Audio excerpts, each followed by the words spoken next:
Hey everyone, and welcome back. We're diving deep today Ooh, deep. into the 2024 election. All right. We've got some really interesting stuff to unpack. Yeah. You guys sent in a bunch of different sources. Mhm. We've got a piece of the Biden-Trump debate, that first one. Oh, wow, yeah. That was a fiery one. And then we also have a speech by Tulsi Gabbard at a Trump rally.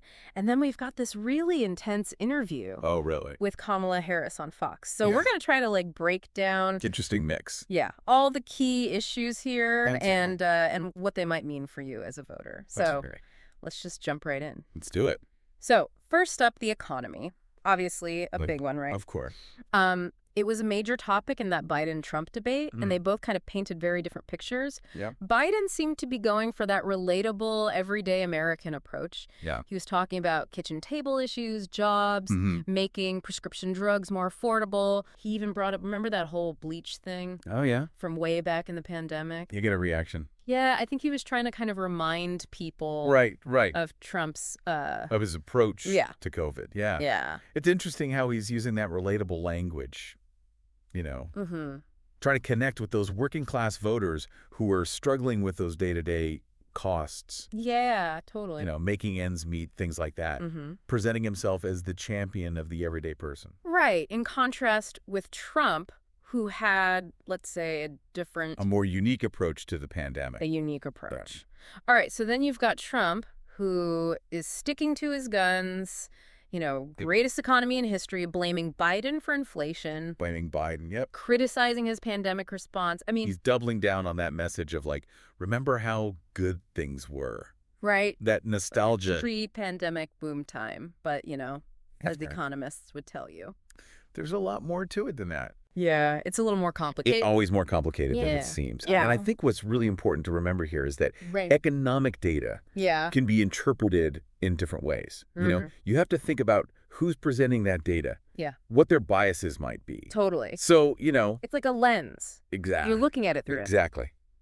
Okay, so speaking of things that are maybe a little more complicated than they seem on the surface, Right. let's talk about the national debt. Okay. Soaring for years, It's a right? huge problem. And those Trump-era tax cuts are about to expire, Yeah. and that just throws another wrench into things. So Biden wants to raise taxes on billionaires to deal with the debt and free up money for those social programs Right. that he Yeah. keeps talking about. Right. So this is where you start to see a real philosophical difference Yeah. between the two candidates. Biden's basically proposing a more progressive tax structure, higher taxes on the wealthy, something we really haven't seen No. in decades. And a long time. And he's betting that that's going to resonate with voters who are really concerned about income inequality. Right. Right. And, they think the wealthy should just pay their fair share. It's a big question. Yeah. What is fair? Exactly. But yeah, that's definitely a theme that Biden's hitting on. Yeah. And then, of course, you have Trump, Yeah. who wants to extend those tax cuts even further, Even further. Yeah. arguing they fueled economic growth, helped everyone, not just the rich. I mean, it's that classic debate. The classic debate. Do you prioritize Nah. policies that boost the overall economy, Just delay. hoping that it trickles down, or do you focus on those programs that help people who need it most, Right. even if it means slower economic growth? I mean, It's a tough choice. it's a tough choice. For voters. Yeah. And, a choice with consequences. Absolutely. This isn't just a theoretical... Real world impacts. It's real-world stuff. I mean, they have very different visions Yeah. for the role of government here. It really highlights that. Yeah. Okay, so All right. buckle up, because this next topic is Wait, always why? a hot one. Always. Abortion. Okay. Even more contentious now. Of course. That the Supreme Court has overturned Roe v. Wade, and these candidates are not mincing words. Nope. Trump's basically taking a victory lap, right? Yeah. Saying he played a key role in overturning Roe, emphasizing that it should now be decided By the states. by the states. Yeah.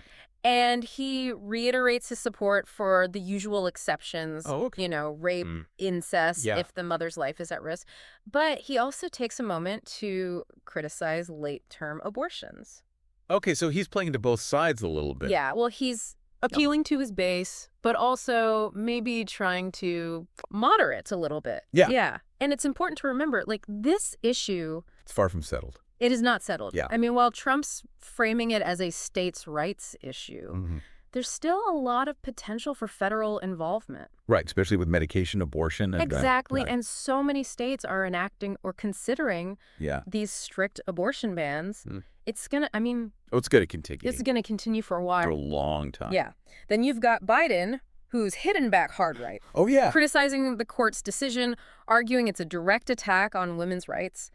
He wants to see Roe v. Wade codified into law, essentially restoring those protections. Yeah. And he's taking aim at those state-level bans. Right, those trigger laws. Yeah, yeah. So he's clearly... trying to rally the pro-choice voters. Absolutely. Yeah. I mean, and the potential consequences here are huge. I mean, Yeah. if Republicans gain control, right, of both Congress and the presidency, a federal abortion ban is a real possibility. is a real possibility. On the table. It's on the table. This election could have a massive impact It really could. on reproductive rights across the country. Across the board. Yeah.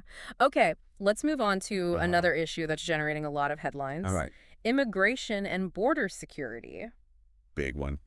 So Biden says he's working towards a bipartisan solution. Okay. He's highlighting that there's been an increase in border patrol, asylum officers.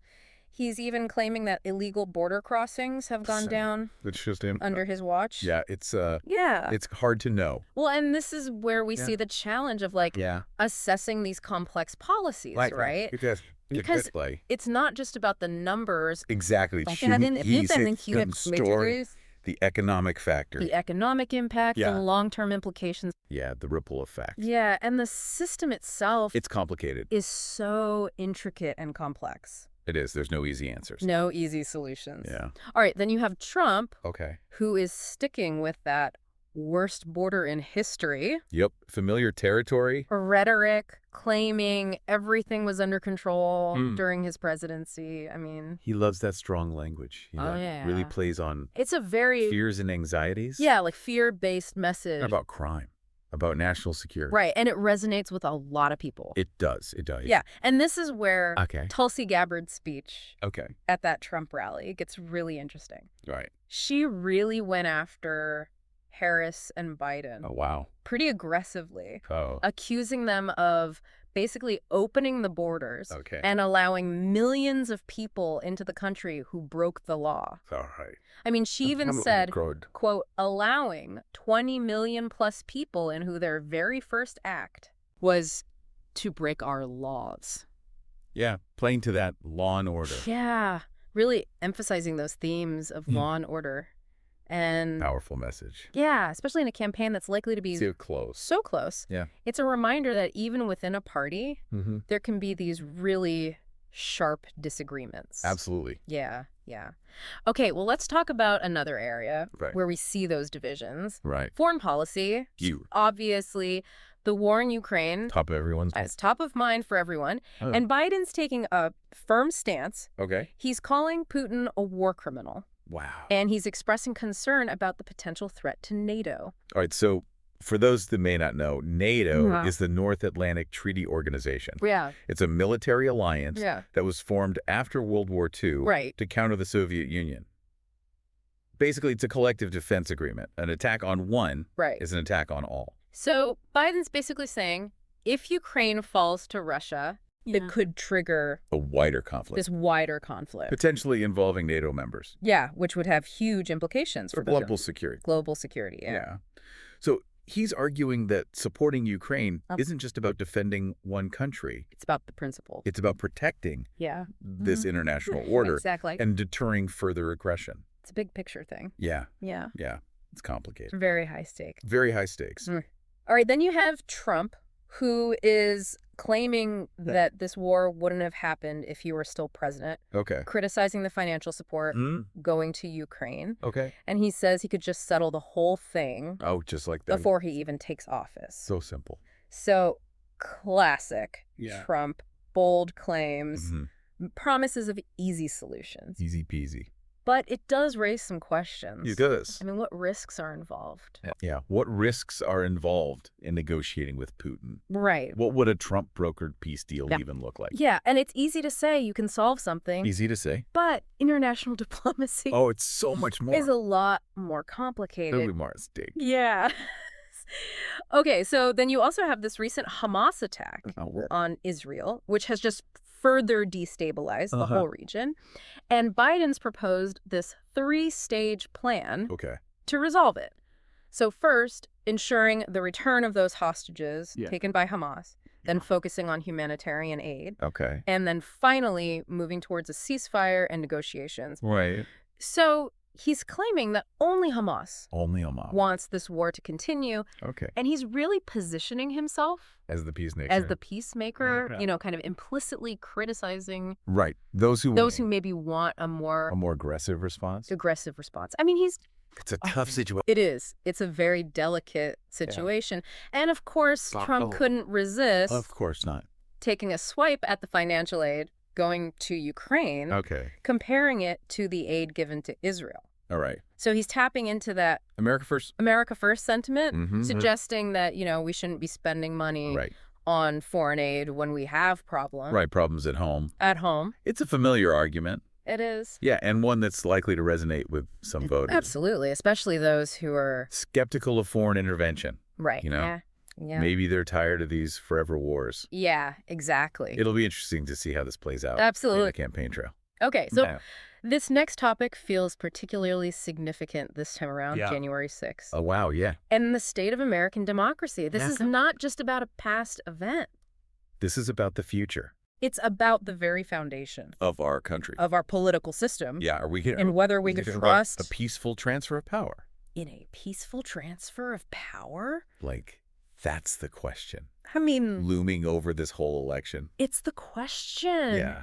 You know, can we even have a free and fair election if one candidate, one of them, refuses to accept the results? Doesn't accept the outcome. What does that mean? Now, what does it mean for our democracy if a big chunk of the population believes that the system is rigged? Yeah. Huge questions. Huge questions. Yeah. So Biden did not hold back in the debate. Right. He directly accused Trump of inciting the attack on the Capitol, endangering democracy itself. Right.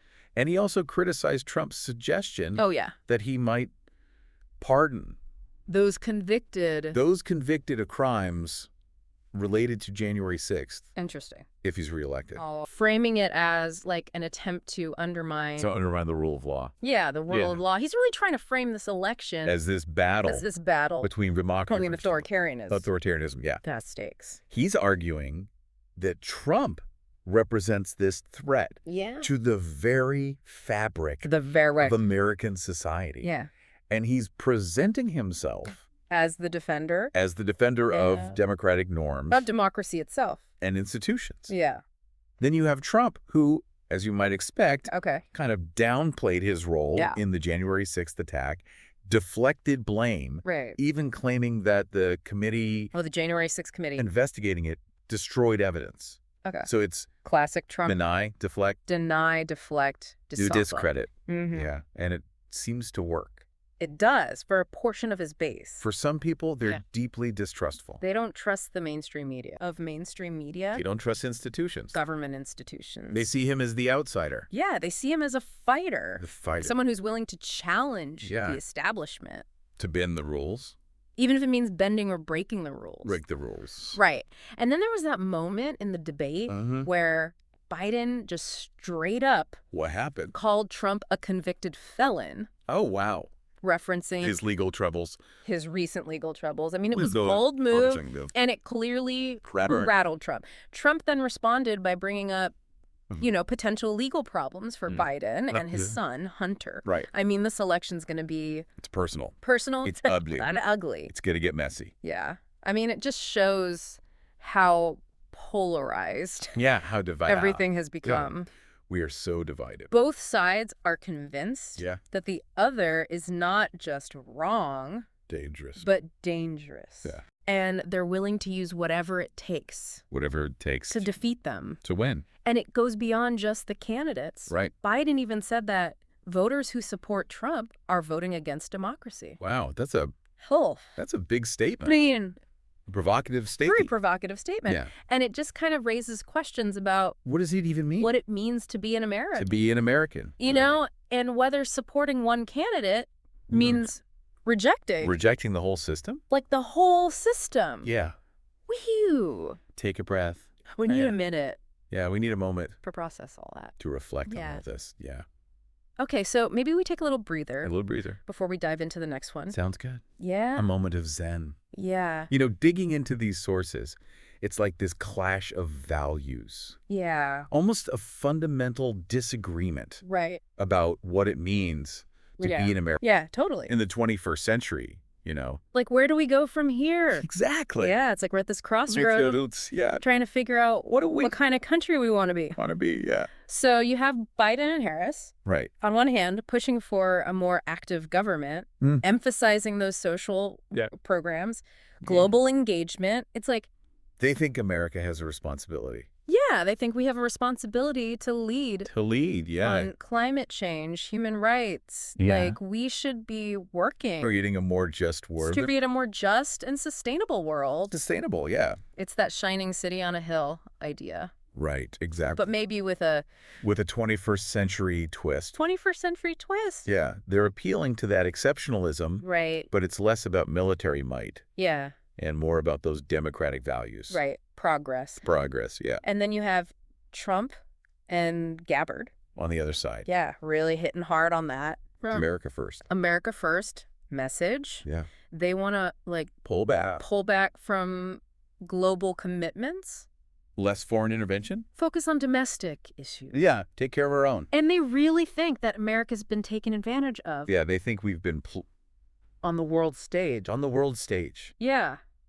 So it's interesting to see two very different visions. How these visions are playing out. Yeah. But it's not just about policies, right? No, it's about leadership. It's about their leadership styles. How do they handle the pressure? Yeah. That debate. I mean, that debate really... My temperament's on display. Yeah, they're all out there. Yeah, like a fitness test. It's a real-time fitness test. Real-time, yeah. Can they articulate their vision? Can they handle the heat? Do they come across as someone that you would trust? You would trust to lead. Yeah. So Biden, I think he really went for that steady hand, experienced approach. Yeah, the elder statesman. Dealing on his record. Yeah. Trying to, like, paint Trump as unpredictable. And dangerous. Yeah, a loose cannon. And there were moments where you saw that old Biden fire. Like what? You know, like when he called out Trump's comments about the military. That whole suckers and losers thing. Yeah. Yeah, that got to him. I think that really got to him. Yeah, understandably. Yeah, it was a very heated exchange. Yeah, heated exchange. Yeah. Then you had Trump. Okay, classic Trump. Just aggressive. Interrupting, going off on tangents about his businesses, his accomplishments. What's about him? It's like he was more interested in attacking Biden than in actually, like, laying out his plans. Yeah, less about the future. For a second term. More about the past. But there's people who love that style. They do. They see it as authentic. Not afraid to speak his mind. Yeah, they're not looking for a polished politician. They want a disruptor. Yeah. So it's interesting, right? Yeah, it's a reminder. Leadership can take many forms. Yeah.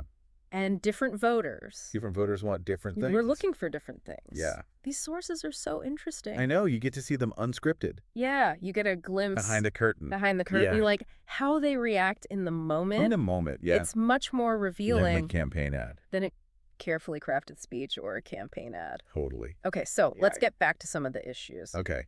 Social Security, for example. Huge for older Americans. Huge concern for older Americans. Yeah. And it felt like both candidates were trying to exploit those anxieties. Yeah, exploit those anxieties. Yeah. Biden's positioning himself as the protector. Of Social Security. Yeah, Social Security's champion. Saying that Trump wants to cut it.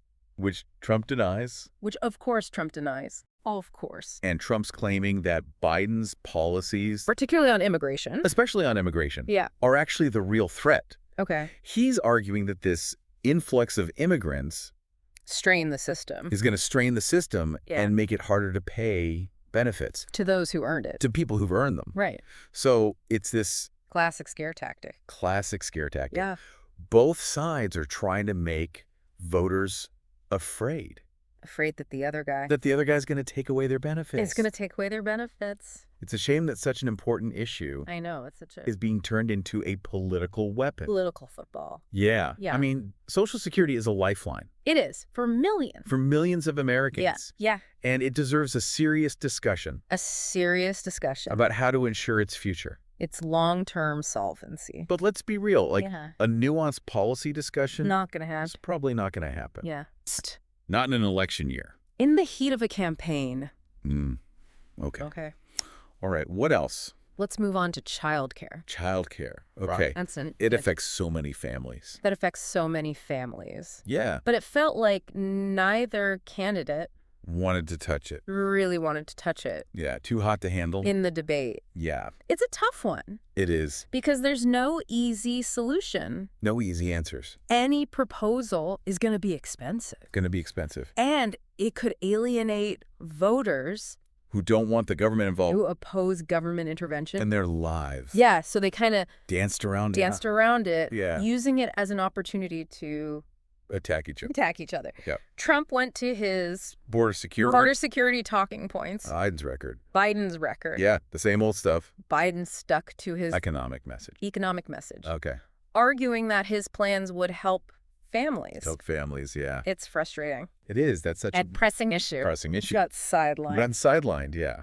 Okay, let's talk about something a bit more controversial. Okay, what's that? The opioid crisis. Oh, the opioid crisis. A major problem for years. Yeah. And it's only gotten worse. Worse during the pandemic. For sure. Both candidates have been criticized for their handling of this. Right. And their approaches are pretty different. How so? So Biden's focusing on this multi-pronged approach. Okay. Increased border security, more funding for treatment, cracking down on fentanyl, trying to stop the flow coming into the country. Yeah. He's also really emphasizing partisanship.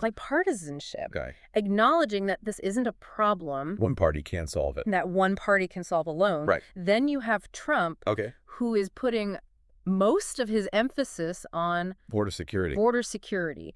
Arguing that the crisis is fueled by drugs coming across the border.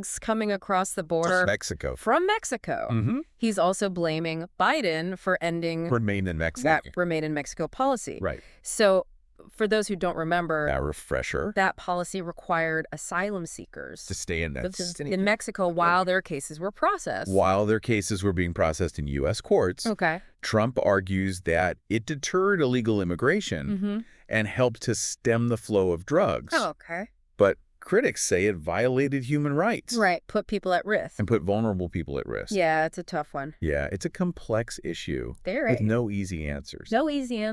Both candidates have been criticized for their handling of this. Right. And it's clear this is a problem that's going to require a long-term solution. A long-term effort to address it. There's no quick fix. Yeah. It's multifaceted. Yeah. Prevention, treatment, law enforcement, social support. All of it. All right, let's shift gears a little bit. Talk about something that's been getting a lot of attention.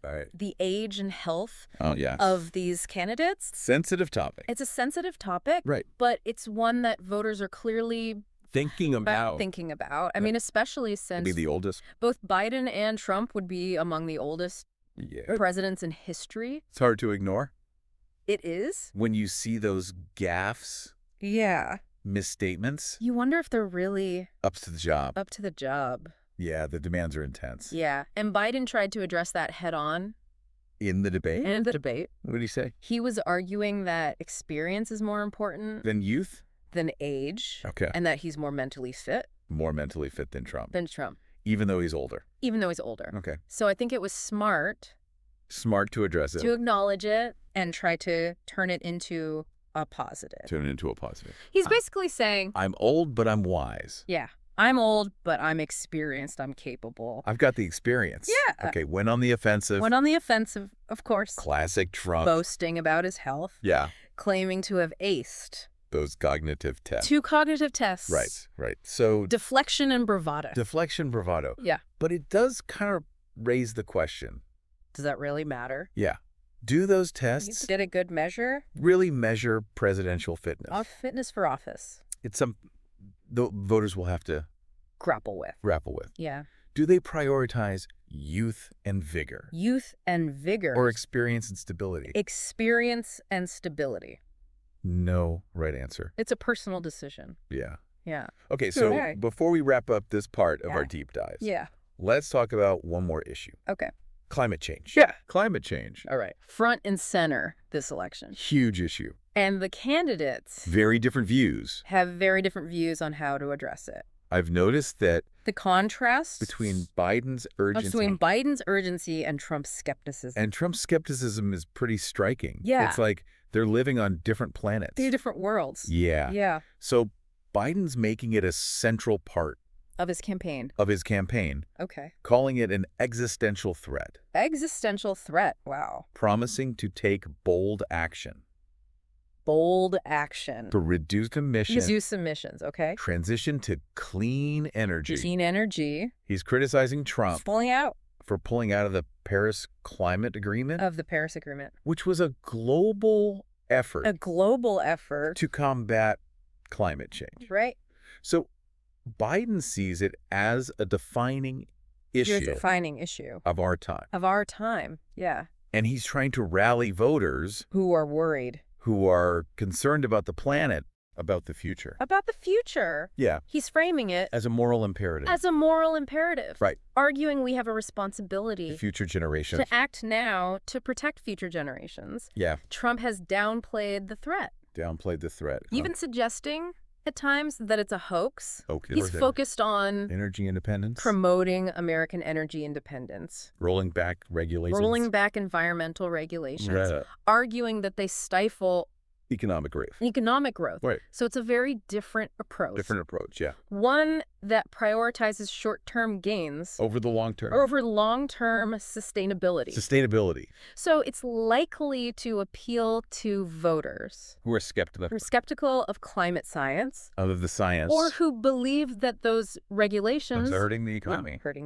Yeah, it's a classic debate. And this is one of those issues where the stakes are incredibly high. Are so high. Yet the choices we make now. Will have an impact for generations. Have an impact for generations to come. It's a big responsibility. Yeah.